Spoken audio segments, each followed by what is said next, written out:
Now, how do you arrange PDFs on your iPad? Let's get started. So what you probably mean by that, and I know a lot of people are searching for it, is that as you know, PDFs can contain multiple different pages, and how do you actually go ahead and like reorganize them, right? Or how can you rearrange the pages? There are some apps you can use for it, but the one I would recommend you to go with is one called PDF Viewer by Nutrient, right? So this is the name.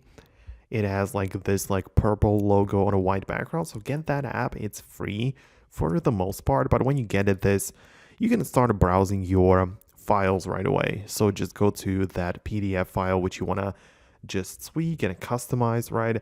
And essentially you can click on this like dot or this button with the squares where you can see all of the pages show up right there with the like numbers at the bottom.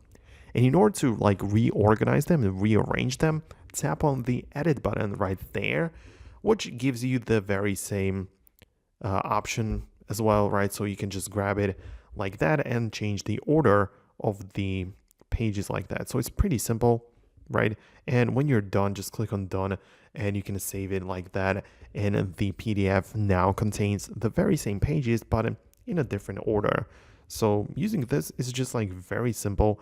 I would most definitely recommend you to get that app, even though there are some perhaps different apps which can get that same job done, but I prefer this one. It's easy, it's simple, and yeah, I have good experience with this. So go ahead and get that app, subscribe for more tutorials and videos like this one in the future, and I will catch you later.